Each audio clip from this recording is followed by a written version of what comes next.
Bonjour. En fait, je voudrais partager avec vous aujourd'hui ce point de vue d'une jeune, peut-être compatriote camerounaise, qui défend un point de vue. Et j'ai l'impression que c'est comme si elle ne maîtrise pas bien le Cameroun. Je voudrais que vous puissiez la suivre et on revient dans quelques instants. Pour ceux qui sont nouveaux sur cette chaîne, je suis Job Kamdem du groupe de répétition Nabla. En fait, je suis à l'est du Cameroun pour un projet entrepreneurial dans le domaine agricole. Je suis en train de faire certaines recherches, en même temps une plantation de bananes plantain. Et je voulais partager donc avec vous un point de vue, le point de vue partagé par une défensrice de la cause africaine, mais qui ne fait pas les efforts de chercher au moins à savoir ce que son pays possède, les réalités de son pays, mais qui se met à défendre un point de vue sans toutefois chercher à avoir les informations correctes. C'est-à-dire, on va dire qu'elle ment. On va dire que ce n'est pas vrai ce qu'elle dit. Mais écoutez d'abord ce qu'elle dit. Quand je vous dis ici que le Cameroun n'a pas d'opposition, on dit ouais, non, machin. On n'a pas d'opposition. Je suis désolé de le dire. Voilà, comment on appelle, le ministre qui a dit qu'il y avait quoi avant. Et le Ghanéen a pris pour faire une musique avec. Il faut voir comment les partisans de l'opposition, d'une partie de l'opposition se sont pris. Et ils ont fait une récitation des entreprises qu'il y avait avant. J'ai dit ça va devenir mon combat. Peut-être l'entreprise, la vidéo sera peut-être très longue. Mais prenez le temps d'écouter. Vraiment les Camerounais, vous me décevez de jour en jour. C'est un Camerounais, désolé. Vous me décevez de jour en jour. J'ai l'impression qu'on vous a fait un lavage de cerveau. J'ai cette impression-là. Et je constate au fur et à mesure que vous voulez nous remettre dans le joug colonial. Vous voulez vraiment qu'on retourne dans le joug colonial. Et ça ne va jamais arriver. Aujourd'hui, je vais prendre comme exemple l'entreprise qui s'appelait la Régie FECAM. La Régie FECAM qui était définie avant comme le transport et des marchandises vers l'Iterland. Donc c'était une infrastructure qui avait été créée pour pouvoir desservir les zones enclavées. Mais j'aimerais demander à ces gens, est-ce que vous connaissez réellement l'histoire de la Régie FECAM? On en parle. La Régie FECAM a été créée en 1947. 1947. Le Cameroun a eu son indépendance en 60. En 1947, on était sous mandat de la France et de la Bretagne. Lisons un peu. La déclaration de Londres du 10 juillet 1919 détermine le plan de partage qui est approuvé par la SDN le 20 juillet 1922. En 1946, le régime du mandat est remplacé par le régime de la tutelle, plus contraignant. Voilà les déclarations franco-britanniques du 10 juillet 1919. La SDN, c'est aujourd'hui ce qu'on appelle l'ONU. On avait changé de nom parce que la SDN avait échoué dans son objectif. L'objectif qui était de maintenir la paix dans le monde. C'est la SDN qui enlève le Cameroun sous mandat et le met sous tutelle. Pourquoi? Parce que sous tutelle, sous mandat, les pays qui étaient démandatés avec des restrictions. Mais sous tutelle, ça changeait. Il y avait énormément d'opportunités que les pays qui tutelaient avaient. Regardons. Article 1er. Les territoires dont la France assure l'administration sous le régime du mandat comprennent la partie du Cameroun qui est située à l'est de la ligne fixée dans la déclaration signée du 10 juillet 1919, dont la copie est annexée. Vous pouvez aller lire. Je lis, je dis qu'ils assument l'administration du territoire. Article 2. Le mandataire, qui est la France, sera responsable de la paix, du bon ordre, de la bonne administration du territoire, accroître par tous les moyens en son pouvoir. Tous les moyens en son pouvoir, le bien-être matériel et moral, et favorisera le progrès social des habitants. Les gens, c'est vraiment une opposition qui me fait pitié. Le mandataire ne devra être sur le territoire aucune base, ne devra établir aucune base, ni édifier aucune fortification, ni organiser aucune force militaire indigène, sauf pour assurer la police locale et la défense du territoire. Ça, c'est l'article 6 qui m'achève. La puissance mandataire assurera tous les ressortissants des États membres de la Société des Nations les mêmes droits qu'à ses propres ressortissants. En ce qui concerne l'accès à leur établissement dans les territoires, la protection de leurs personnes et leurs biens, l'acquisition des propriétés mobilières et immobilières, les défis de leur profession ou de leur industrie, sous réserve des nécessités d'ordre public et de l'observation de la législation locale. La puissance mandataire qui est la France pratiquera en outre à l'égard des ressortissants des membres de la SDN dans les mêmes conditions qu'à l'égard de ses propres ressortissants. La liberté du transit et de navigation et de complète égalité économique, les commerces, les industries et c'était tous les travaux des services publics essentiels qu'elles restent libres d'organiser dans les termes. Les premiers chemins de fer au Cameroun ont été lancés par les Allemands.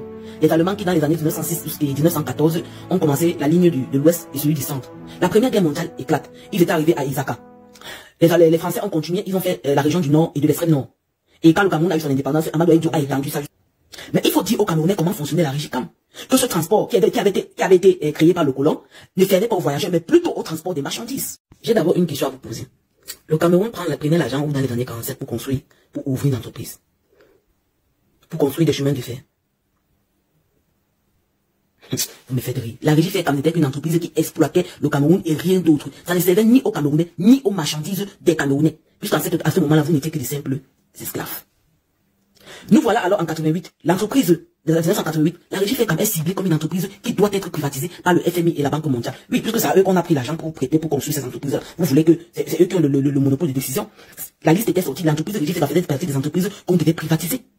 Est-ce que vous ne savez pas cette histoire? Vous venez nous expliquer qu'il y avait la régie FECAM. La régie FECAM fonctionnait pour qui? Pour qui ça fonctionnait? La régie FECAM, c'était pour vous. C'était pour vous. Hein? Quand on parle de dette coloniale, vous pensez que ça sort d'où? Ça sort d'où? Qui va racheter ça? Pourtant, les décisions qui avaient été prises pour créer ces entreprises, l'argent qui avait été prêté pour créer ces entreprises, les Camerounais n'avaient pas le mot à dire. En 47, qui avait la liberté d'expression au Cameroun? Hein? La crise de 90, ça ne vous dit rien. Quand toutes les entreprises au Cameroun ont été privatisées et partagées aux entreprises françaises, ça ne vous dit rien. Vous pensez vraiment que ces entreprises travaillaient pour le Cameroun? Juste à dire qu'il y avait quoi avant, il y avait la régie FECAM. La régie FECAM, c'était pour vous. Je dis quand même, on va prendre entreprise par entreprise pour montrer comment vous, je sais pas si il faut juste on nous, donc, si vous pouvez vendre le Cameroun pour juste avoir de simples ponts. Aujourd'hui, qu'on le veut ou pas, la Camara, au moins, elle appartient à Macho Cameroun. C'est un truc de circoncision qui va revenir au Camerounais. Est-ce que vous savez que même les trains qui sont en train de rouler là, c'est pas pour vous? C'est pas pour vous. Ah, les gens, j'ai dépassé. On est attardés sur les vrais problèmes que nous avons. Attardez-vous sur les vrais problèmes. Vous parlez, vous travaillez, la régie fait, c'était pour vous. Ça travaillait pour vous. Ça travaillait pour vous. Des trucs qui étaient là juste pour exploiter le Cameroun. Comment on crée un chemin de fer où les voyages des personnes sont limités? Sont limités. C'était plus fondé sur les voyages des biens et des marchandises. Pourquoi selon vous? Pour vous, ça ne vous dit rien qu'on pouvait quitter de Yaoundé pour le port de Douala. Ça ne vous dit rien qu'un chemin de fer qui quitte de l'ouest, ça atterrit au port de Douala. Un chemin de fer qui quittait de sud-ouest, ça atterrit au port de Douala. Qui quitte de l'extrême nord, ça atterrit au port de Douala. Ça ne vous dit rien du tout. Ça ne vous dit rien du tout. Donc, il y avait la régie FECAM. Ils ont fiers de taper le dos qu'il y avait la régie FECAM. Vous n'avez pas honte? Comment on peut faire un chemin de fer qui quitte du sud-ouest du Cameroun, ça arrive au port de Douala? Ça quitte du port de Douala, ça arrive à Yaoundé. Les Camerounais, vraiment. Pardon. Vous avez eu à la suivre. Déjà, je ne suis pas là pour essayer d'être pour ou bien contre sa position sur pour ou contre sa position sur la défense ou la non-défense des causes africaines ou bien la cause du président de la République. C'est pas ça qui m'intéresse. Ce qui m'intéresse, c'est la véracité de ses propos. Est-ce que ce qu'elle dit est vrai? Est-ce que ce qu'elle dit est faux? Bon, ce qui est sûr, elle est allée chercher dans la littérature. Et je ne sais pas si...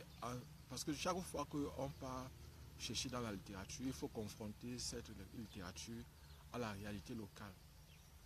Il faut faire la différence entre un projet et une réalité. Si par exemple les Allemands avaient pour projet, je prends un exemple simple, lorsqu'elle parlait de la régie FECAM et des routes de chemin de fer, le chemin de fer au niveau du Cameroun transcamerounais, alors elle parle de l'extrême nord. Ça c'était une idée des Allemands. Ils avaient pour idée de construire un chemin de fer qui devait traverser de l'extrême nord jusqu'au Grand Sud et jusqu'au port de Douala. Et ça devait quitter aussi de l'ouest pour le terrain. Ça c'était un projet. Ça n'avait jamais été réalisé. Parce que l'extrême nord et le nord n'ont pas de chemin de fer. S'il faut regarder ça comme ça, le nord et l'extrême nord n'ont pas de chemin de fer. Le chemin de fer s'arrête dans la Damawa. Ça c'est ce que je voulais attirer son attention dessus. Le chemin de fer s'arrête dans la Damawa. Et au niveau par exemple de l'ouest, il n'y a pas de chemin de fer dans l'ouest. L'ouest du Cameroun n'a pas de chemin de fer. Il n'y a pas de chemin de fer dans l'ouest. Sauf si peut-être je me trompe, mais je ne crois pas me tromper. Ce que je sais, c'est que à l'ouest du Cameroun, il n'y a pas de chemin de fer. Donc, une erreur qu'elle a encore commise, c'est de dire qu'à l'ouest du Cameroun, il y a des chemins de fer. Bon, c'est qu'elle a posé plusieurs questions ici. Elle demande, donc déjà, voilà, il y a deux vérités, deux choses qui ne sont pas vraies dans ce qu'elle a dit.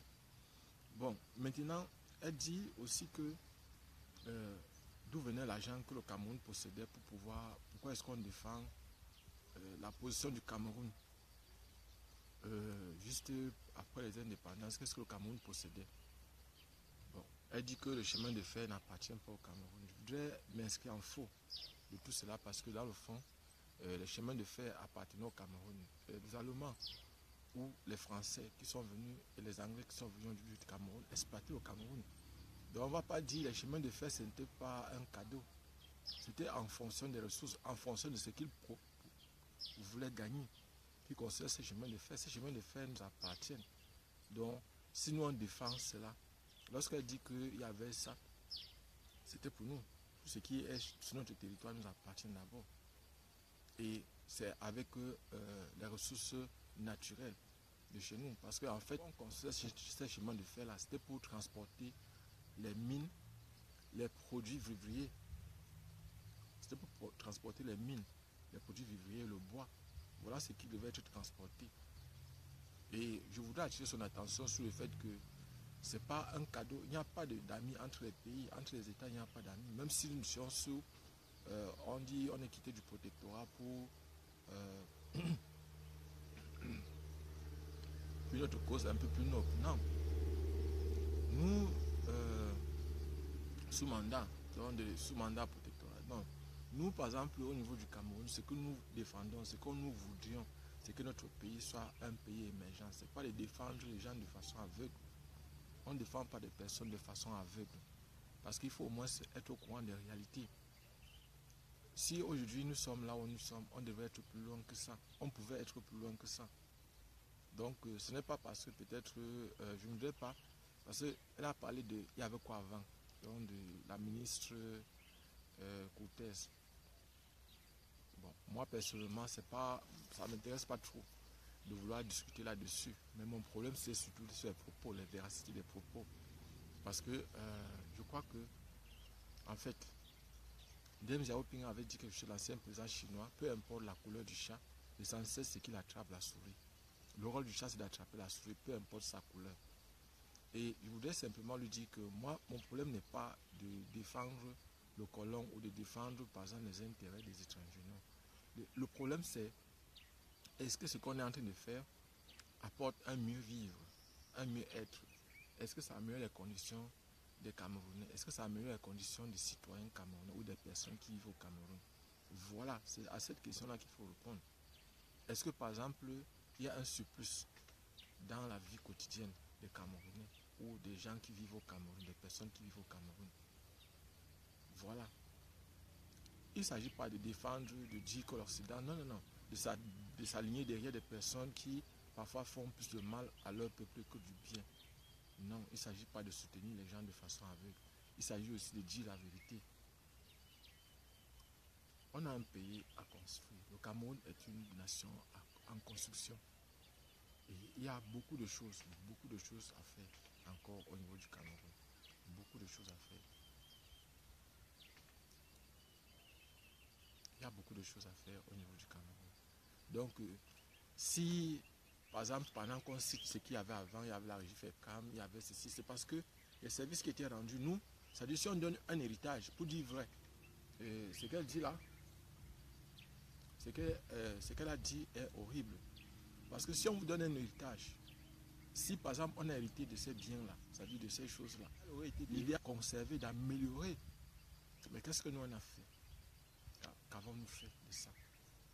Qu'est-ce qu'ils ont fait de ça, ceux qui nous dirigent? Qu'est-ce qu'ils ont fait de ça? Vous voyez un peu. Donc voilà par exemple, c'est une façon d'attirer son attention sur le fait qu'il ne faut pas soutenir les gens de façon aveugle. Si vous avez un héritage et que vous n'arrivez pas à bien le gérer, ça signifie que vous êtes un mauvais gestionnaire, vous êtes un mauvais dirigeant. Je voudrais simplement appuyer sur des choses simples comme ça. Donc vous voyez que vous avez un héritage que vous n'arrivez pas à bien gérer. Ça veut dire que vous avez un problème de gestion. Si par exemple il y avait la régie FECAM et vous n'avez pas pu gérer correctement la régie FECAM, s'il y avait le Cameroun Airlines, si par exemple il y avait toutes ces sociétés, toutes ces entreprises d'État, c'était un héritage. Si par exemple le colon en partant, si en prenant l'indépendance, si en étant indépendant, le Cameroun a bénéficié de ces biens-là, c'était à nous. C'est un peu comme un héritage qu'une famille reçoit de son père ou bien d'un de ses membres. Ou bien c'est comme un héritage qu'une famille reçoit ou bien que des êtres humains reçoivent. On a le droit et le devoir de bien le conserver, de l'améliorer. Voilà. Donc, si les contradicteurs d'en face spéculent plutôt sur le fait qu'il y avait la régie FECAM, il y avait par exemple d'autres entreprises d'État, ils s'appuient sur le fait que même un héritage a on a le devoir de le conserver. On a le devoir de conserver cet héritage. Il ne s'agit pas de regarder le colon simplement comme un diable. Dans le monde dans lequel nous sommes, il n'y a pas de bien absolu, il n'y a pas de mal absolu. Dans chaque bien, il y a le mal, dans chaque mal, il y a le bien. Le fait, c'est le prisme par rapport auquel on regarde. C'est l'angle sur lequel on regarde, par exemple, dans le prisme. En fonction de ça, on va voir si c'est le bien ou bien c'est le mal. Parce que ces entreprises d'État, comme la régie FECAM, c'était un projet qui avait commencé. C'était à nous de le terminer. On pouvait dire le reste du Cameroun, nous avons le fer chez nous. Nous avons le fer, nous avons toute la technologie, nous avons les enseignants, nous avons actuellement au Cameroun, je crois qu'on a 11 universités. 11 universités. Mais à quoi servent donc finalement ces universités-là? Les travaux de recherche des docteurs sont cloîtrés dans les bibliothèques. Nos travaux sont cloîtrés dans les bibliothèques. Ça ne sert absolument à rien. On pouvait mettre en valeur ces travaux de recherche-là. Je vous dis, le Cameroun sera émergent dans quelques années seulement. Il ne donne même pas 5 ans. C'est d'essayer de mettre en pratique seulement les 10% de ce qui sont faits dans le laboratoire, des choses qui sont faites. Je vais proposer dans l'une de mes vidéos que par exemple nos dirigeants doivent faire les efforts de créer un pont entre le ministère de l'enseignement supérieur et le ministère de la recherche scientifique. Bon, sont eux qui nous dirigent, sont eux qui décident. Nous, on est là. Sont eux qui sont au pouvoir, sont eux qui dirigent, sont eux qui décident. Donc si personnellement je pouvais donner un conseil, je dirais, notre pays a un potentiel, un très grand potentiel. On a un grand potentiel intellectuel. On a un grand potentiel de ressources naturelles. On a un grand potentiel de main-d'œuvre qualifiée. On a un très grand potentiel. En tout, nous avons du potentiel. Tout ce qui reste, c'est un système d'organisation. Organiser les choses pour que nous puissions émerger, pour que nous puissions sortir de l'eau. Ce n'est que ça qui nous reste. Voilà le problème du Cameroun. Par exemple, elle a dit des choses. En fait, par exemple, pour ceux qui sont arrivés, trouver cet héritage de continuer. De continuer. Si on a créé, par exemple, les chemins de fer, même si au départ, ce n'était pas uniquement pour porter les êtres humains. Mais déjà, n'oubliez pas que les routes qui sont construites, c'est d'abord pour transporter les marchandises et les biens. Les êtres humains viennent après. Parce que la priorité des routes, c'est d'abord de transporter la marchandise, c'est de transporter, c'est de desservir, par exemple, les endroits. Donc, je voulais simplement qu'elle comprenne que je ne veux pas dire qu'elle a fait, c'est beaucoup d'erreurs dans ses dits. Et normalement, quand on veut soutenir une personne, on doit chercher des arguments. J'aurais peut-être préféré qu'elle parle des universités qui sont créées, qui ont été créées, des hôpitaux qui ont été créés, des routes, peut-être qui n'ont pas été de façon suffisante créées, mais qui ont été créées. J'aurais souhaité qu'elle puisse parler des écoles de formation qui ont été créées. Donc voilà par exemple, ou encore du développement au niveau par exemple intellectuel qu'on a eu, ou encore de beaucoup d'autres choses, mais pas ça dit des choses qui vont rabaisser, qui vont donner l'impression qu'elle ne sait pas de quoi elle parle. Petite soeur, mon enfant, ma fille, ce que je veux vous dire, c'est que apprenez bien vos leçons avant de venir développer. Si vous voulez prendre une position, défendez-la convenablement. Sinon, ce que vous êtes en train de vouloir faire peut se retourner contre la personne pour qui vous voulez travailler, c'est-à-dire pour qui vous défendez, pour qui vous voulez apporter une aide. Donc voilà, je voulais partager en fait aujourd'hui cette vidéo avec vous. Voilà, nous partageons aujourd'hui donc ce que je voulais partager avec vous. Je voulais partager simplement cette idée de cet enfant, cette jeune fille qui donne son opinion sur la position des opposants au Cameroun, qu'une opposition réelle n'existe pas au Cameroun. Mais dans quel monde existe une vraie opposition? Ce qu'il sait, c'est qu'il n'y a aucun monde, il n'y a nulle part où il y a une vraie opposition qui existe. Ça n'existe pas. Les oppositions se construisent. Lorsque, par exemple, il faut toujours du pour et du contre, chaque fois, c'est ce que les gens ne comprennent pas. On ne peut pas être de façon unanime sur une chose quelque part. Et c'est la raison pour laquelle la plupart du temps, pour bien diriger un pays, il faut absolument le pour et le contre, toujours. Il faut construire ce pour, il faut construire ce contre. Ce que les gens ne savent pas, c'est qu'on ne peut jamais, dans aucun pays au monde, on ne peut jamais laisser le peuple choisir. Dans aucun pays au monde. Si le peuple choisit même, il faut renverser la décision du peuple. Tout le temps, c'est comme ça qu'on fait. Parce qu'on ne peut jamais décider, laisser le peuple choisir. On ne peut pas. Parce que la plupart du temps, le peuple choisit selon ses sentiments. Et ceux qui gouvernent le monde ont besoin des personnes qu'elles vont placer. Et qui vont placer partout pour accompagner leurs plans, pour accompagner leurs décisions. Donc voilà, abonnez-vous et partagez le maximum possible cette vidéo. En fait, pour ceux qui ne me connaissent pas, je suis Job Camden du groupe de répétition Nabla à Yaoundé au Cameroun. On se voit prochainement. Mais pour ceux qui veulent aussi faire les prépas concours, pour ceux qui veulent, vous pouvez faire vos prépas concours en ligne, comme vous pouvez aussi faire en présentiel. Nous sommes dans la ville de Yaoundé et de Douala, dans ces deux villes-là pour le moment. Et personnellement, moi je suis dans la ville de Batouri, à l'est du Cameroun. Pour ceux qui veulent les documents de prépa concours, toutes les informations concernant les concours et les prépa concours, nous sommes là, nous sommes à votre disposition. On se voit prochainement. Ciao.